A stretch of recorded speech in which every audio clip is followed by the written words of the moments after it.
A palavra da nossa reflexão nessa tarde, início de noite, está em João capítulo 11. Eu vou ler primeiro do verso 1 ao 7 e posteriormente do 32 ao 46. Eu vou fazer uso da versão NVI. João capítulo 11, versos 1 a 7 e depois, posteriormente, 32 a 46. A palavra diz assim: havia um homem chamado Lázaro, ele era de Betânia, do povoado de Maria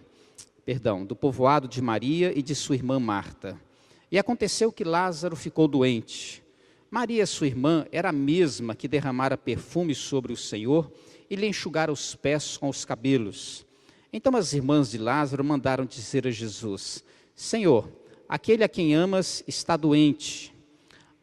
Ao ouvir isso, Jesus disse: essa doença não acabará em morte, é para a glória de Deus, para que o Filho de Deus seja glorificado por meio dela.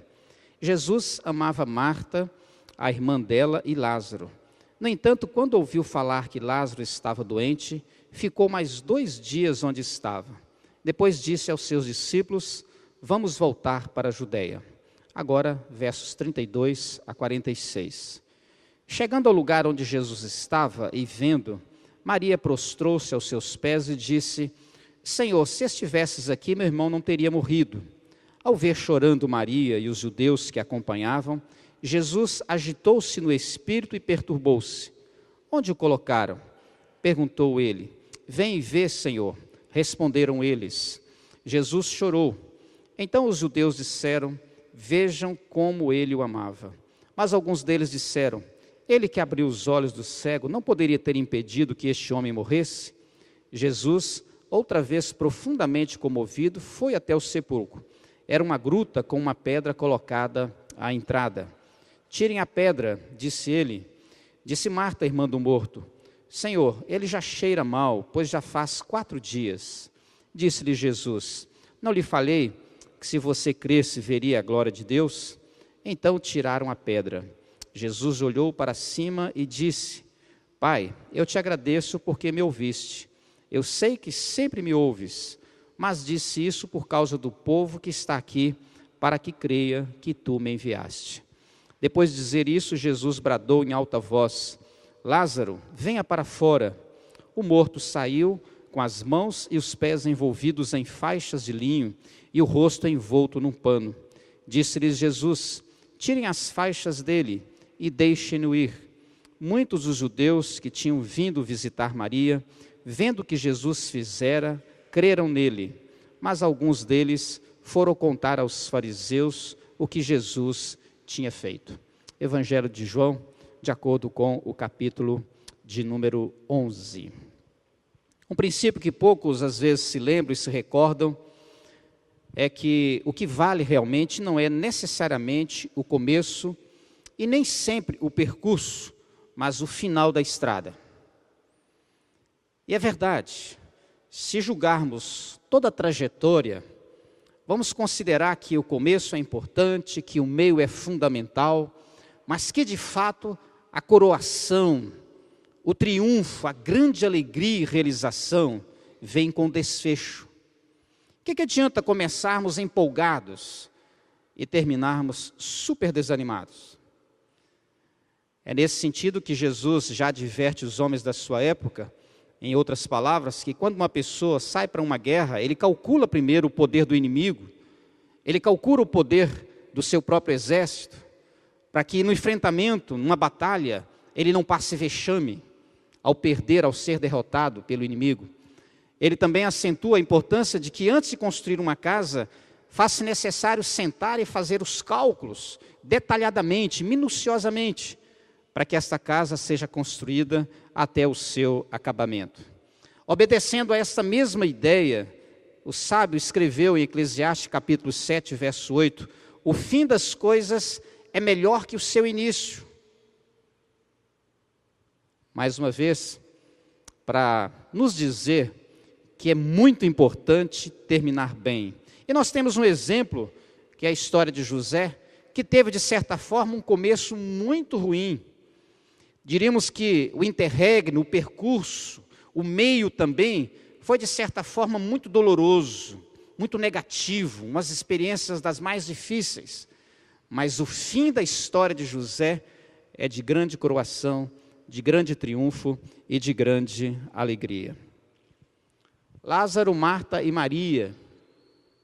De acordo com aquilo que lemos nos evangelhos, talvez seja esta a família mais íntima de Jesus. É uma pena que os evangelhos, desculpa o termo, descuidadamente, não nos registram, ou não registraram, quantas vezes Jesus esteve na casa de Marta, Maria e Lázaro. Jesus, ao que parece, pela própria descrição do Evangelho de João, não tinha apenas uma intimidade, uma amizade, uma proximidade. Jesus tinha um sentimento muito profundo por Marta, Maria e Lázaro. Ele, de fato, os amava. E a relação de Jesus, marcada por esse sentimento de amor, era tão impactante, tão profunda, que esta é uma das poucas passagens, temos apenas mais uma, que se refere a Jesus chorando. Chorando. A única mensagem, a única experiência onde Jesus chora por uma pessoa que ele sabe que vai ressuscitar logo adiante. Tamanho sentimento de amor que Jesus tinha por essa família e especialmente por Lázaro. Nós temos aqui na descrição uma doença. Nós temos na descrição uma aparente demora de Jesus, porque quando ele toma conhecimento da enfermidade de Lázaro, ele ainda demora 2 dias. E quando ele chega à cidade de Lázaro, Maria e Marta, ele já estava sepultado fazia 4 dias. Há uma longa, redundantemente falando, demora. Temos uma ressurreição e temos um princípio muito fundamental que Jesus estabelece: a glória de Deus vai se manifestar. Essa doença tem este objetivo. Isso já serve para nos orientar que nem sempre as coisas que começam mal, que são dolorosas, que são negativas, que são ruins, elas terminam dolorosas, negativas e ruins. Muito pelo contrário, nós podemos começar até de certa forma negativa e terminarmos de forma extremamente positiva. Mas quando Jesus está presente na sua vida e na minha vida, isso é ainda mais real, porque nas mãos de Cristo, o que parece pior é mudado para melhor. Eu diria que nessa história cabe muito bem o que Eclesiastes diz, que o fim é muito melhor do que o início. De que o acabamento é muito mais profundo, realizador, tem um alcance muito mais abrangente, especialmente quando ele carrega esta experiência, esta noção de sucesso, de bom êxito, porque o final aqui é sempre melhor. Eu observo aqui na experiência de Jesus 3 lições. Neste ritmo, o sofrimento é uma experiência possível. Eu estou nas mãos de Deus, a sua vida está nas mãos de Deus. E quando passamos por experiências caracterizadas por este sentimento de que é o pior, de que é algo extremamente negativo, mas que isso pode ser transformado milagrosamente para algo muito melhor, isso não nos isenta de passarmos por sofrimentos. É o que acontece na experiência de Marta, Maria e Lázaro. Diz o verso 1, que lá estava Lázaro, de Betânia, junto com as suas irmãs, e aconteceu que ele ficou doente. Esse fato já prenuncia, diríamos de certa forma, traduz a nossa própria história. De repente um fato novo, surpreendente, algo triste, um incômodo. Estava tudo tão bem. A doença é aqui a experiência de desconforto. Aos nossos olhos ela é sempre inconveniente, sempre imprópria, não combina com os nossos sonhos e desejos. A doença na experiência dessa família e na nossa experiência, tanto quanto outras tribulações, tem o poder de afligir o coração humano. Não só aflige o que está enfermo, mas aflige todos os seus familiares. Ela faz e provoca uma profunda alteração na nossa vida diária, na nossa vida como um todo. Agrava-se ainda mais a nossa visão quando percebemos que essa doença acontece dentro de um ambiente, dentro de condições precárias, pobres e sem recursos. Grande parte das enfermidades na época de Cristo eram regidas por esse final, para a morte. Você vai observar que o próprio Jesus, quando conversa com seus discípulos, ele diz assim: essa doença não é para a morte, mas para a glória de Deus. Isso porque a maioria das doenças era para a morte. Nesse sentido, há muitas preocupações, apreensões e inquietações frequentes. Há um outro favor agravante. Jesus recebe o recado e não responde com tanta rapidez e presteza. Ele ainda permanece distante por 2 dias.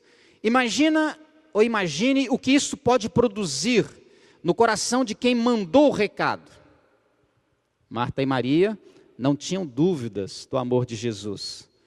Elas mandam o recado, mas Jesus demora, atrasa. Poderia gerar a ideia de que Jesus não estava tão preocupado. Poderia dar a impressão de que Jesus foi muito demorado, tardio, especialmente considerando a relevância do pedido e a urgência dele. Está doente. E havia essa expectativa de que essa doença pudesse matar Lázaro. Poderia abrir também o espaço para um questionamento. Questionaria, portanto, o seu amor. Lázaro, a quem amas, está doente, e ele sequer responde, sequer toma iniciativa. De certa maneira, isso parece intensificar ainda mais a responsabilidade de Jesus. Mas, de fato, aqui surge a compreensão que nos falta, que é a leitura do todo. Ao ouvir Jesus essas palavras, ele diz: essa doença não acabará em morte, ela servirá para a glória de Deus, porque o Filho de Deus será por ela glorificado. O que nos falta, às vezes, no tempo de sofrimento é essa perspectiva. Enquanto alguns veem apenas a enfermidade, a possibilidade de morte, Jesus desperta um novo olhar sobre essa experiência. Ele revela uma profunda calma, uma serenidade, uma confiança, porque ele sabe que tem sob controle das suas mãos toda a realidade. O que eu e você precisamos acrescentar à nossa maneira de ver o sofrimento, as lutas, é entender que Jesus tem o controle sobre toda e qualquer realidade. Nada escapa ao domínio dele. Em síntese, a vida está e sempre estará sujeita a provas, a dissabores, mesmo em se tratando de pessoas que creem em Jesus Cristo. Isso não nos isenta. Quase toda provação traz consigo a sensação ou aquele entendimento, ainda que precário, meramente carnal, humano e até pecaminoso, de que a enfermidade trata-se de algo definitivo, ou o sofrimento veio para ficar, quando na verdade não é. Não é. A previsão dos homens e da família talvez fosse a morte. Na verdade, Deus em Cristo tem tudo sob controle. Ele age sempre no tempo certo, no Kairos. É aquele Deus que age em tempo oportuno, e Ele é sempre rico e abundante em propósitos. Nas mãos de Cristo, o que parece pior é mudado para melhor. Neste ritmo, o sofrimento é sim uma experiência possível. Segunda coisa, neste ritmo, o aprendizado é uma experiência segura, certa. Desde o momento que Jesus é comunicado acerca da enfermidade de Lázaro, que havia toda a expectativa de morte preeminente, Jesus passa a ensinar uma série de coisas.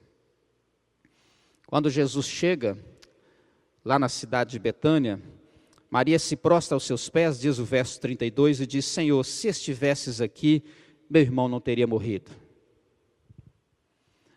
Você acredita que Maria cria em Jesus? Claro que cria. Ela está dizendo que se Jesus estivesse ali, ele teria curado aquela enfermidade. E consequentemente, o Lázaro não teria morrido. Então ela está dizendo que crê. Só que esse crer é um crer elementar, ainda deficiente, faltoso, carente de melhorias. É o que acontece com muitos crentes hoje. Ela começa a aprender mais sobre o significado da fé. Maria demonstra crer em Jesus, até se prostra e trata Jesus dignamente como Senhor da sua vida. Ela crê em Jesus, mas não como deveria crer, exatamente pelo momento que ela está vivendo. Pergunto para mim, como eu creio em Deus, como eu creio em Cristo? Será que a forma como eu creio em Deus é suficiente para que eu possa atravessar todos os momentos da minha vida? Maria cria em Jesus, mas o seu modo de crer não foi suficiente ali, na morte do seu irmão. Maria amadurece em fé. E ela é o retrato tipo de quem crê condicionalmente, tanto quanto Marta, porque ela falou as mesmas palavras. Se estivesse aqui, como não estava, Jesus não estava presente, se ausentou, se atrasou, aconteceu o pior. É aquela pessoa que crê em Deus dentro de condições. E Ele próprio estabelece essas condições. Se o senhor estivesse aqui, meu irmão não teria morrido. É tipo de quem crê parcialmente e não plenamente. É uma fé que limita a esfera do agir de Deus, que delimita o próprio poder de Deus. Tal fé precisa ser melhorada. Ainda que ela cresça que Jesus tinha poder para curar a enfermidade, agora ela demonstra que não crê que Jesus tem poder para ressuscitá-lo. É típico e característico de quem crê, mas crê também no poder das circunstâncias, que se mantêm agora inalteradas. Ou seja, o que Maria está dizendo, e Marta disse também, não há mais o que ser feito, porque o pior já aconteceu. O que os homens, sob iguais circunstâncias, acabam fazendo em seus corações? Maria aprendeu que precisava melhorar na fé. Alguns deles disseram assim, mas lembra que ele abriu os olhos do cego? Ele não poderia ter impedido que este homem morresse? Veja que todas as condições estabelecidas vêm antes da morte. Para este momento, todos criam. Eu creio que Jesus tem poder para curar a enfermidade antes da morte, mas depois da morte, acabou.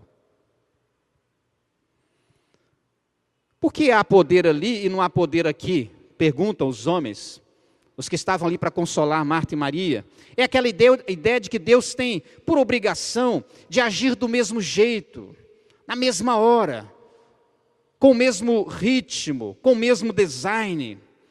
É como se Deus tivesse fadado e obrigado a abençoar, a agradar, a socorrer e beneficiar a todos. Se Ele curou um cego, por que Ele não impediu que esse homem morresse? Parece ser uma declaração justa, mas não é. Por que Jesus não impediu tudo isso? É bem característico de quem tem dificuldades para assimilar o mal como vindo ou permitido por Deus. Incrível isso. Incrível no sentido de ser espetacular, não de ser não crível. Deus permite. E pode ser até que Deus use o próprio mal. Porque pode indicar falta de atitude de Deus em Cristo, falta de ação da parte de Jesus. O porquê pode indicar falta de amor, afinal de contas, chegou bem depois, bem atrasado. Pode indicar falta de poder diante de algo muito mais poderoso, no caso a morte. E é assim que outros reagem diante do desemprego, diante de uma enfermidade, diante de um vício, diante de uma pessoa que aparentemente não pode ser mudada. Essa fé precisa desenvolver-se. Mas ela só pode ser desenvolvida através de uma confrontação. E é o que Jesus faz. Tirem a pedra. Aí mais uma vez, preocupadas com o bem-estar de Jesus, as irmãs, ou Maria ou Marta, dizem, Senhor, já faz 4 dias, já está cheirando mal. Mais uma vez, a mesma Marta, aqui é Marta, a mesma Marta que disse que cria, se Jesus tivesse chegado antes, ela está dizendo agora que não crê mais, porque Jesus chegou depois. Ela recomenda aceitar os fatos. Senhor, acabou, já morreu, não há o que fazer. Ela recomenda deixar como está. Para que mexer naquilo que já está decidido e acabado? Ela crê em Jesus, mas não consegue crer nas obras de Jesus, especialmente quando estas obras vêm caracterizadas por um poder que é tão grande aos olhos humanos, que é o caso da morte. Ela não é suficiente para alcançar o Deus que é em tudo suficiente e poderoso. Se eu fosse comparar com uma escada, eu diria que é uma escadaria, mas que tal fé percorrendo essa escada sobe alguns degraus, mas não consegue chegar até o altar do poder de Deus. É uma fé que começa a orientar Deus naquilo que Ele deve, pode ou não pode fazer. Não remova a pedra. E Jesus não só remove a pedra, como também, didaticamente, pedagogicamente, espiritualmente, começa a remover do coração de todos a pedra chamada cegueira, que impede as pessoas de crer. Quando Jesus manda tirar a pedra, Ele na verdade está como que tirando uma pedra, a obstrução, o impedimento do coração daqueles que não estavam ali para crer. Nas mãos de Cristo, o que parece pior é mudado para melhor. Nesse ritmo, o sofrimento é uma experiência possível. Nesse ritmo, o aprendizado é uma experiência segura, certa. E neste ritmo, o maravilhoso é uma experiência provável. Disse-lhe Jesus: não lhe falei que se você cresce, você veria a glória de Deus? Verso 40. O que Jesus falou às irmãs Marta e Maria? O que Jesus falou às irmãs Marta e Maria é exatamente o que elas verão agora. Eu disse que vocês veriam a glória de Deus. Se elas crescem, elas chegariam aonde poucos conseguem chegar. E Marta e Maria só chegam aonde poucos conseguem chegar, porque Jesus as leva até ali. Por elas mesmas, a pedra continuava ali, o túmulo continuava ali intacto, imexível. O que elas viram? Jesus fala da glória de Deus. Quando Jesus diz a respeito à glória de Deus, Ele anuncia aquilo que só pertence a Deus e mais ninguém. Nem a própria morte tem glória. A glória de Deus desveste, torna nula todo tipo de glória imaginável. Todo poder, toda autoridade são sucumbidos, são derrotados, são diminuídos, são insignificantes, são humilhados diante do poder de Cristo. A glória de Deus é a manifestação do seu ser naquilo que Ele faz, revelando todo o seu poder diante dos olhos humanos.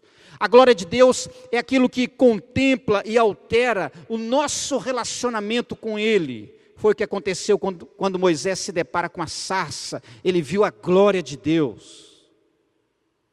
E ele foi mudado em um outro homem. Diante da glória de Deus, não se pode permanecer do mesmo jeito. Ver a glória é contemplar a manifestação da sua grandeza, do seu poder, da sua autoridade, da sua beleza. Ver a glória de Deus é ver o que não se pode ver em lugar algum e em pessoa alguma. E retratando isso, descrevendo isso, detalhando isso, são milagres, maravilhas, livramentos, bênçãos das mais diversas. A glória de Deus está presente na nossa vida. Eu preciso ver a glória de Deus. A glória de Deus é o modo, o lugar, a oportunidade onde Jesus engrandece o nome do Pai. Quando Ele pede para remover a pedra, Ele olha para cima e diz: Pai, eu te agradeço porque me ouviste. Eu sei que sempre me ouves, mas disse isso por causa do povo que está aqui, para que creia que tu me enviaste. A oração não era uma prática tão frequente nos milagres de Jesus. Em alguns momentos, Ele orava, mas foram poucos. Mas especialmente neste momento, a sua oração atende a alguns propósitos. Jesus poderia ressuscitar Lázaro sem fazer esta oração. Eu creio assim. mas ele faz questão de fazer oração, porque por ela Jesus reivindica para si a missão de enviado do Pai. Porque muitos ali questionavam se Jesus de fato era filho de Deus. Quando Jesus ora, ele diz assim: eu sou enviado do Pai, o Pai me ouve, eu tenho essa autoridade dada pelo Pai. Por ela, Jesus mostra a sua profunda, íntima e relação pessoal com o Pai. Eu e o Pai somos um. Tudo que eu peço, o Pai atende. Por ela, Jesus mostra que é verdadeiro Filho de Deus, em quem os homens devem depositar a sua fé. Ele está glorificando a Deus, é para a glória de Deus. A glória de Deus é de fato o benefício que a minha vida e a sua vida precisam. Depois Jesus disse em alta voz, e ele o faz para que todos ouçam. A pedra já não estava ali, Lázaro estava morto. Se ele falasse suavemente, dava na mesma. Mas ele faz questão de bradar em alta voz: Lázaro, venha para fora. Diz o verso 44 que o morto saiu envolvido em faixas. Tirem as faixas dele e deixem-no ir. E muitos dos judeus, diz o verso 45, que foram visitar Maria, vendo o que Jesus fizera, creram nele. Depois de glorificar e mostrar e indicar o nome de Deus, a glória de Deus agora permeia, envolve, cerca toda a vida humana. E é interessante que esta glória de Deus produz na vida humana aquilo que ela não tem, a glória. Mas é aquilo que ela precisa, a glória de Deus. Eu preciso da glória de Deus na minha vida, porque a minha vida sem Deus não tem glória alguma. Essa glória que enriquece a vida, isso acontece na ressurreição de Lázaro, mas também produz outros tipos de riqueza, porque vai despertar no coração humano a capacidade de crer, e diz a palavra que muitos responderam em fé, muitos creram em Jesus. O que é maravilhoso, é uma experiência provável. Eu e você precisamos estar mais sensíveis para a glória de Deus. Só existe uma forma de crermos melhor e mais no Senhor, é olhando para a sua grandeza, para a sua glória. Não acredite que você creia mais em Deus, confie mais em Deus, porque há uma vontade para isso. Não se trata de aspectos volitivos. Não creia que a sua fé seja algo emocional, você precisa sentir mais, não é isso. Trata-se de uma experiência racional, cognitiva. Eu penso e eu sei quem Ele é. À medida que eu conheço Deus, eu creio muito mais nele, não importa a circunstância. A glória de Deus é essa comunicação cognitiva, racional e mental. Eu creio em Deus por aquilo que Ele é e por aquilo que Ele faz. Especialmente porque a sua glória tem alcançado a minha vida. Graças a Deus, porque nas mãos de Cristo, o que parece pior, é mudado para melhor. O começo pode ser doloroso, mas se estamos em Cristo, podemos aguardar um fim muito melhor. Eu quero apenas ressaltar mais um exemplo: o ladrão na cruz.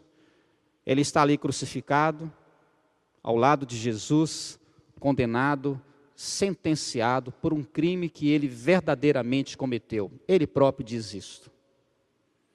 Mas interessante, porque no pior momento da vida dele, acontece o melhor.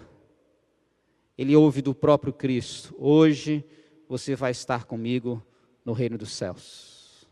Hoje mesmo. Ele não teve tempo de fazer o seu batismo, professar a sua fé, de servir numa sociedade interna, de trabalhar na igreja, de contribuir, nada. A sua vida, calculando aqui, se tinha lá 50 anos de idade, foram 50 anos dedicados ao mal. Mas em apenas alguns minutos, aquilo que parecia ser o pior, acaba se transformando no melhor. Um homem condenado termina a sua história salvo e redimido. Isso porque nas mãos de Cristo, o que parece pior é mudado para melhor. Que Deus nos abençoe e nos ajude. Amém.